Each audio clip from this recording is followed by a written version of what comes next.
Hello दोस्तों, good morning. स्वागत है एक बार फिर से आप सभी का Mishra ji technical YouTube channel में। दोस्तों आज है 13 नवंबर और आज की इस वीडियो में हम लोग बात करने वाले हैं 13 नवंबर 2020 के करंट अफेयर के सभी इंपॉर्टेंट क्वेश्चंस के बारे में। बहुत ही इंपॉर्टेंट होने वाली वीडियो को जल्दी से लाइक कर दीजिए, अपने दोस्तों के पास शेयर कर दीजिए। अगर चैनल पर पहली बार आए हैं तो चैनल को सब्सक्राइब करके बेल आइकन को प्रेस कर दीजिएगा, जिससे आने वाली वीडियोज का नोटिफिकेशन भी आपको मिलता रहे। दोस्तों आज आप लोगों के लिए बहुत बड़ा सरप्राइज लेकर मैं आ चुका हूं। दिवाली धमाका ऑफर, सभी ई बुक्स पर 50% का डिस्काउंट है। अगर आप कोई सी भी ई बुक परचेज करते हो एमजेटी की, तो Mishra ji technical e books पर आपको 50% की छूट मिल रही है। तो जल्दी से जाइए एमजेटी ऐप पर और कोई सी भी ई बुक परचेज कीजिए जो आपने अभी तक नहीं परचेज किया है। 50% का डिस्काउंट मिलेगा, ऐसा मौका दोबारा नहीं आएगा। मौके का पूरा फायदा उठाइए। एमजेटी ऐप का लिंक नीचे डिस्क्रिप्शन में दिया गया है, उसी लिंक से आप डाउनलोड करेंगे तो डाउनलोड हो जाएगी एप्लीकेशन। कोई भी प्रॉब्लम आती है तो व्हाट्सएप नंबर दिया गया है, आप वहां से संपर्क कर सकते हैं। आप डायरेक्टली इंस्टामोजो लिंक से भी इसे परचेज कर सकते हैं, उसका भी लिंक डिस्क्रिप्शन में दिया गया है। दोस्तों अब कुछ लोगों के मन में डाउट आ रहा होगा कि जो लोग 121 रुपए की ब्रह्मास्त्र करंट अफेयर की ई बुक लिए हैं उनका क्या होगा। तो देखिए दोस्तों, दीपावली ऑफर तो सभी लोग देते हैं, ये आने ही वाला था दीपावली ऑफर, क्योंकि दीपावली और होली में वगैरह में ऑफर आते हैं। लेकिन आप लोगों को टेंशन लेने की ज़रूरत नहीं है। अगर आप एमजेटी के हिस्सा हैं तो आपको दोस्तों स्पेशल छूट दी जाएगी। आप लोग जो लोग 121 रुपए की ई बुक परचेज किए हैं उन लोगों को अगले मंथ की ई बुक बिल्कुल फ्री में दी जाएगी, यानी नवंबर मंथ की ई बुक बिल्कुल फ्री में दी जाएगी। लेकिन उसके लिए आपको स्क्रीनशॉट बचा करके रखना होगा। 121 रुपये का जो आप ट्रांजैक्शन किए हैं उसका स्क्रीनशॉट बचा करके रखिए। उस स्क्रीनशॉट को आप अगले महीने भेजेंगे तो आपको अगले महीने की ई बुक बिल्कुल फ्री में दी जाएगी। ऐसा कहीं पर भी नहीं होता है कि ऑफ़र के पहले जो लोग परचेज़ किए हैं उनको भी कुछ खास छूट दी जाती है। लेकिन मैं उन लोगों के लिए भी ऐसा कर रहा हूं जिससे उन लोगों को प्रॉब्लम ना हो। और वैसे भी जो लोग पहले ई बुक परचेज़ किए हैं वो लोग पहले पढ़ना शुरू किए हैं, तो वो लोग कंपैरिजन में ज़्यादा पढ़ लिए होंगे, ठीक है, क्योंकि एग्ज़ाम्स आपके आने ही वाले हैं। तो आप लोग इस चीज़ के लिए बिल्कुल भी रिग्रेट मत फील कीजिएगा कि आपको ई बुक महंगी मिल गई है, ठीक है। तो आप लोगों का भी वही प्राइस हो जाएगा जो लोग डिस्काउंट के बाद आज परचेज करेंगे, उनका जो भी प्राइस होगा, ठीक है। तो आप लोग को बिल्कुल भी टेंशन लेने की ज़रूरत नहीं है। चलिए अब बात करते हैं लास्ट डे के क्वेश्चंस की। लास्ट डे का पहला क्वेश्चन था IPL 2020 में emerging player of the season का अवार्ड किसने जीता। तो देवदत्त पड्डीकल ने जीता, जो कि ये RCB के खिलाड़ी हैं, रॉयल चैलेंजर्स बेंगलुरु के खिलाड़ी थे। बिहार के नवनिर्वाचित मुख्यमंत्री नीतीश कुमार की पार्टी का क्या नाम है। इनकी पार्टी का नाम है JDU, जनता दल यूनाइटेड।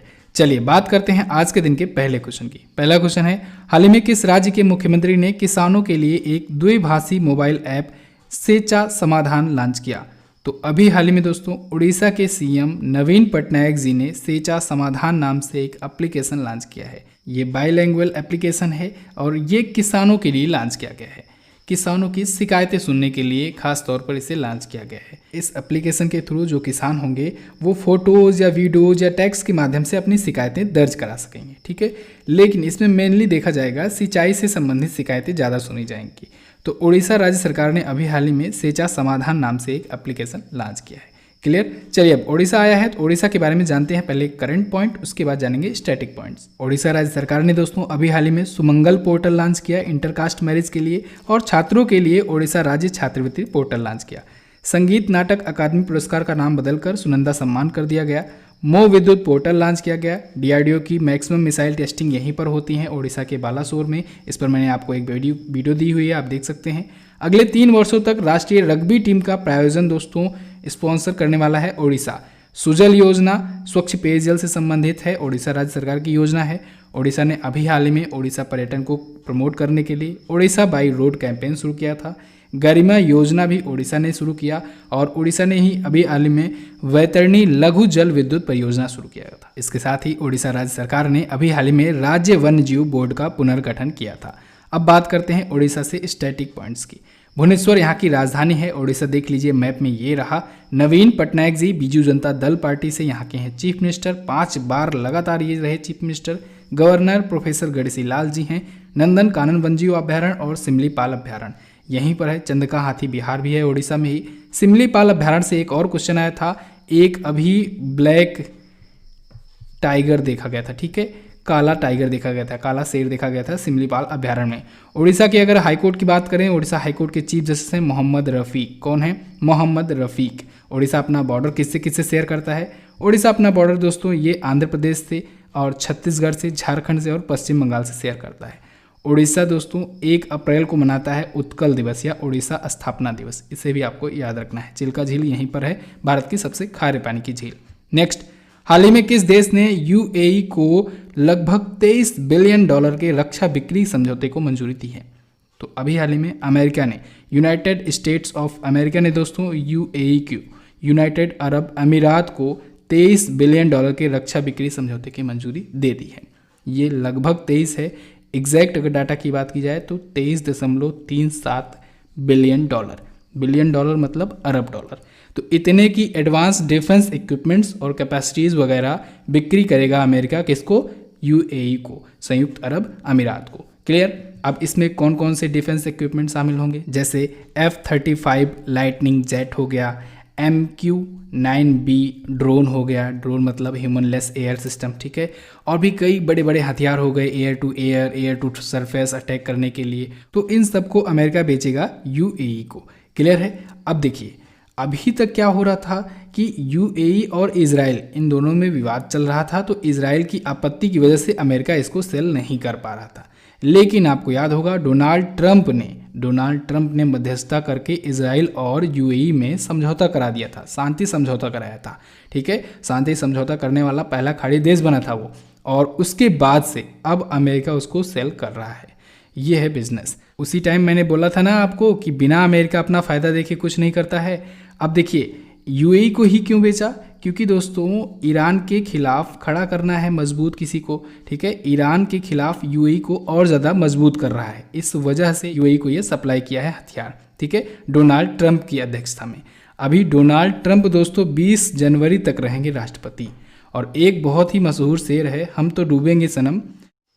तो अभी देखिए जाते जाते डोनाल्ड ट्रंप जी किसको किसको फ़ायदा पहुंचाते हैं, किसको किसको नुकसान पहुंचा करके जाते हैं। क्योंकि अभी 20 जनवरी को ही जो बिडेन शपथ ग्रहण करेंगे, तब तक राष्ट्रपति रहेंगे अमेरिका के डोनाल्ड ट्रंप। क्लियर? चलिए अब बात करते हैं अमेरिका की। अमेरिका देख लीजिए मैप में दोस्तों, ये रहा अमेरिका, ये इसी का पार्ट है अलास्का। वाशिंगटन डीसी यहाँ की राजधानी है। अगले निर्वाचित राष्ट्रपति हो गए हैं जो बिडेन, 46वें हैं। लेकिन अभी दोस्तों ये राष्ट्रपति नहीं है। अभी कौन है? अभी डोनाल्ड ट्रंप है। कब तक? 20 जनवरी तक। डॉलर यहाँ की करेंसी, संसद का नाम है कांग्रेस, सबसे बड़ी अर्थव्यवस्था है। जो बिडेन की पार्टी का नाम है डेमोक्रेट पार्टी, और उपराष्ट्रपति इन्होंने नियुक्त किया है कमला हैरिस को। कमला हैरिस भारतीय मूल की हैं, वो उपराष्ट्रपति हैं और पहली अश्वेत महिला उपराष्ट्रपति बनी है वो। ये भी आपको ध्यान रखना है। अगला, प्रत्येक वर्ष 12 नवंबर को कौन सा दिवस मनाया जाता है? दोस्तों 12 नवंबर को प्रत्येक वर्ष मनाया जाता है लोक सेवा प्रसारण दिवस और विश्व निमोनिया दिवस। ये दोनों ही इंपॉर्टेंट डे 12 नवंबर को मनाए जाते हैं। तो उपरोक्त तो दोनों ऑप्शन आपका बिल्कुल करेक्ट होगा। ये दोनों ही दिवस इंपॉर्टेंट है, दोनों को ही आपको याद रखना है। एक एक करके दोनों के बारे में जानते हैं। सबसे पहले बात करते हैं लोक सेवा प्रसारण दिवस की, पब्लिक सर्विस ब्रॉडकास्ट डे की। ये दिन दोस्तों 1947 में 1947 में महात्मा गांधी जी के नई दिल्ली के आकाशवाणी स्टूडियो में आने की याद में मनाया जाता है। एक्चुअली हुआ क्या था, 12 नवंबर को 1947 को महात्मा गांधी जी नई दिल्ली के आकाशवाणी स्टूडियो में आए थे और उन्होंने स्पीच दी थी। किसको स्पीच दी थी? उन लोगों को स्पीच दी थी जो लोग अस्थायी रूप से आकर के हरियाणा के कुरुक्षेत्र में रह रहे थे। जब विस्थापन हुआ था, जब विभाजन हुआ था 1947 में ही, तब कुछ लोग जो कुरुक्षेत्र हरियाणा में रह रहे थे उन्हीं लोगों को संबोधित किया था महात्मा गांधी जी ने इसी दिन। तो इसी वजह से इसी दिन की याद में मनाया जाने लगा लोक सेवा प्रसारण दिवस। लेकिन बात आती है कब से मनाया जाना शुरू हुआ। तो ये दिवस दोस्तों मनाया जाना शुरू हुआ सन 2000 से। कब से? सन 2000 से। अगला है विश्व निमोनिया दिवस, वर्ल्ड निमोनिया डे। अब देखिए ये क्यों मनाया जाता है? ये निमोनिया के बारे में जागरूकता बढ़ाने के लिए, इस रोग की रोकथाम के लिए और इसके उपचार के लिए मनाया जाता है। इसकी शुरुआत कब से हुई? इसकी शुरुआत हुई 2009 से। 2009 से ये मनाया जाना शुरू हुआ। इस बार की इसकी थीम भी रखी गई है। क्या है थीम? थीम है एवरी ब्रेथ काउंट। क्या? Every breath count. अब देखिए पिछले 2-3 दिनों से दोस्तों मैं लगातार आपको इंपॉर्टेंट डे का रिवीजन करा रहा हूँ, तो इसलिए आज आपकी बारी है।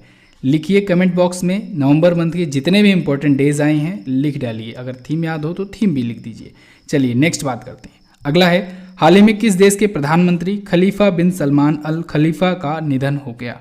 तो अभी हाल ही में बहरीन के प्रधानमंत्री खलीफा बिन सलमान अल खलीफा का निधन हो गया।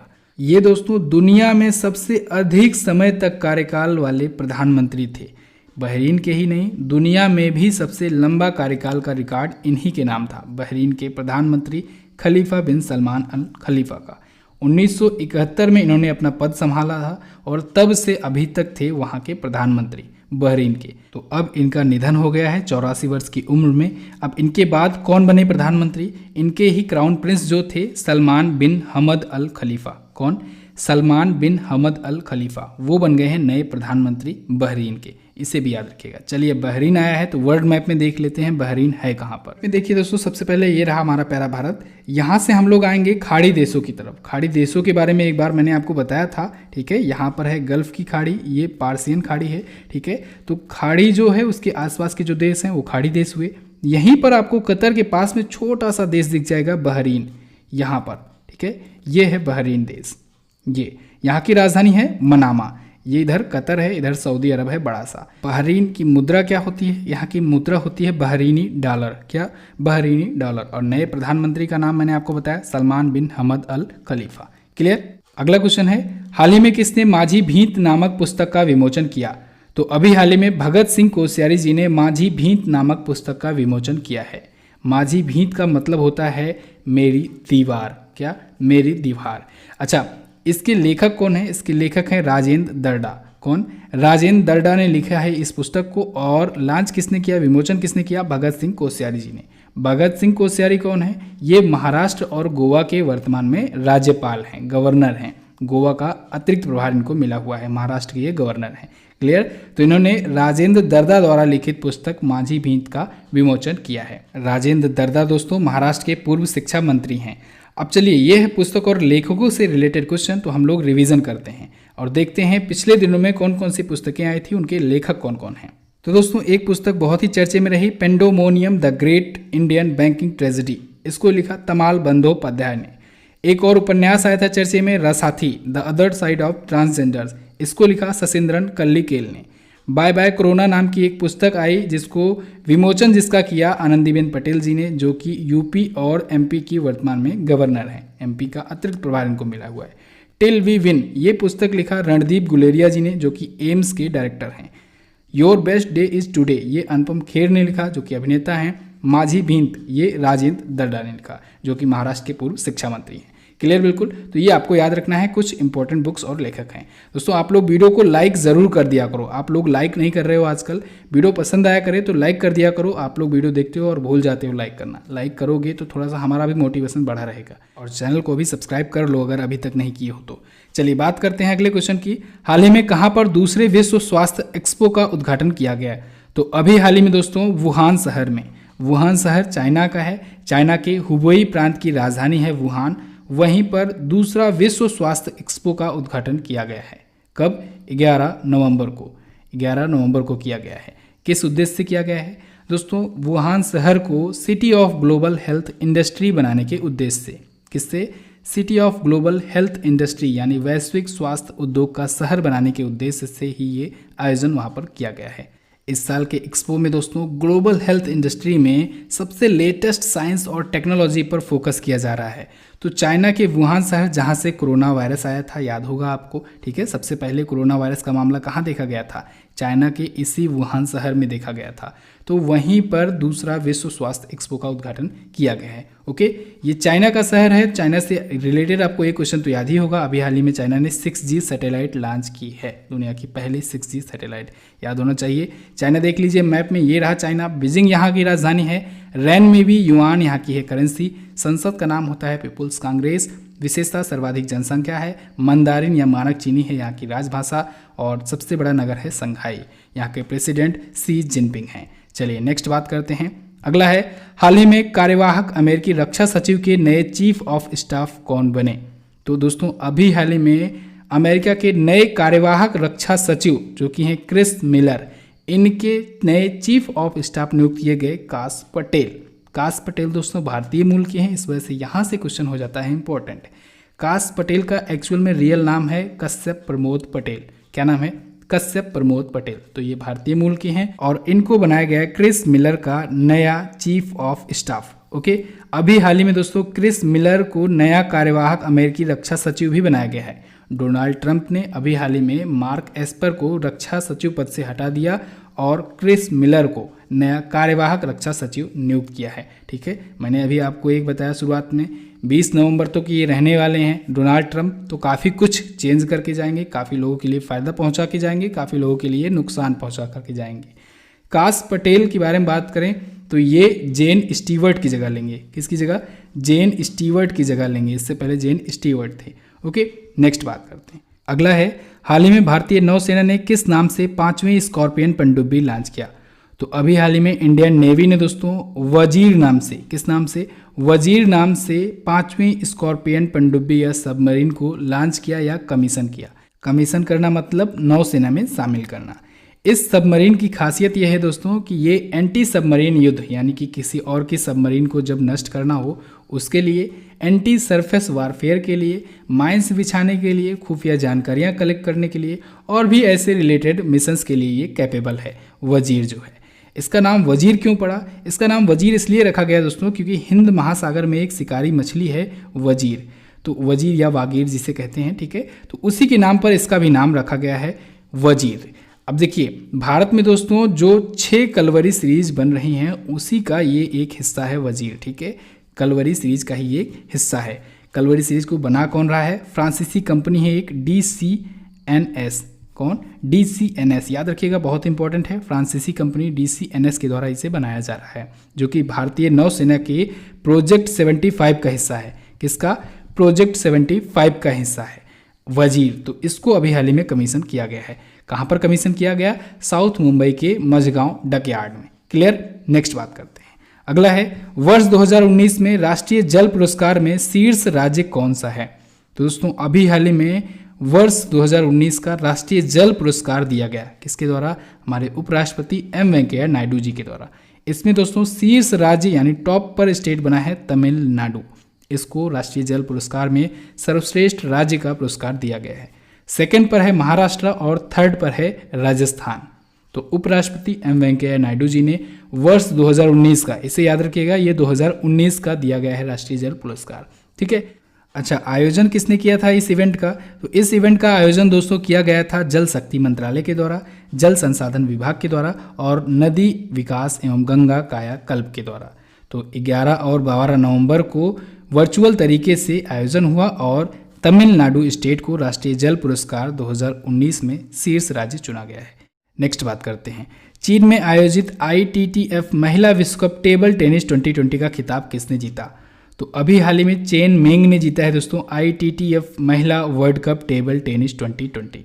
ITTF का मतलब होता है इंटरनेशनल टेबल टेनिस फेडरेशन। तो दुनिया की नंबर 1 टेबल टेनिस की खिलाड़ी चेन मेंग है, चाइना की ही हैं। इन्होंने जीत लिया है अपना पहला ITTF वर्ल्ड कप। पहली बार इन्होंने जीता है ITTF वर्ल्ड कप, लेकिन रैंकिंग में ये हैं टॉप पर। ओके, इस बार का इसका 24वां संस्करण था दोस्तों ITTF वर्ल्ड कप का और आयोजन कहाँ पर हुआ? वहाई शहर में, वहाई चाइना में इसका आयोजन हुआ है। ठीक है, अच्छा, अब ITTF आया, इसके बारे में भी थोड़ा सा जान लेते हैं। ITTF यानी इंटरनेशनल टेबल टेनिस फेडरेशन, जैसा कि मैंने आपको नाम बताया, स्थापना हुई थी इसकी 1926 में। इसका हेडक्वार्टर है लाजेन स्विट्जरलैंड में। कहाँ पर? लाजेन स्विट्जरलैंड में है इसका हेडक्वार्टर और इसके अध्यक्ष हैं थॉमस बीकार्ट। कौन है? थॉमस बीकार्ट हैं इसके अध्यक्ष। क्लियर है बिल्कुल? तो बस दोस्तों फिलहाल के लिए इतना ही आज की वीडियो में। वीडियो पसंद आई है तो लाइक और शेयर कर दीजिए। दिवाली धमाका ऑफर का फायदा उठाइए। अगर आपने अभी तक कोई ई बुक नहीं परचेज की है तो बहुत ही खास मौका है आपके लिए ई बुक परचेज करने का। जाइए जल्दी से ई बुक परचेज कीजिए और अपनी स्टडी को कंटिन्यू कीजिए। तो अगर कोई भी प्रॉब्लम आता है तो नीचे व्हाट्सएप नंबर दिया गया है, उस पर आप कांटेक्ट कर सकते हैं। ई बुक से रिलेटेड प्रॉब्लम्स को, आपकी प्रॉब्लम वहां पर सॉल्व की जाएगी। MZT ऐप का लिंक नीचे डिस्क्रिप्शन में दिया गया है, वहां से आप ऐप डाउनलोड करेंगे तो डाउनलोड हो जाएगी। चलिए बात करते हैं क्वेश्चन ऑफ द डे की। आज का पहला क्वेश्चन है आपके लिए, भारत के पहले A-SAT मिसाइल का परीक्षण कब किया गया? अगला है, स्वतंत्र भारत के पहले शिक्षा मंत्री कौन थे? दोनों ही क्वेश्चन है इंपॉर्टेंट, दोनों के बारे में डिटेल में आंसर कीजिएगा। वीडियो कैसी लगी आप लोग कमेंट करके बताइए। इसकी क्विज जाकर के आप लोग MZT ऐप पर सॉल्व कर लीजिए। PDF भी आपको वहां पर मिल जाएगी। PDF आपको हमारे टेलीग्राम ग्रुप पर भी मिल जाएगी इमेज फॉर्मेट में। चलिए दोस्तों, बस फिलहाल रखते हैं इतना ही वीडियो में, मिलते हैं अगली वीडियो में। तब तक के लिए नमस्कार, जय हिंद, वंदे मातरम।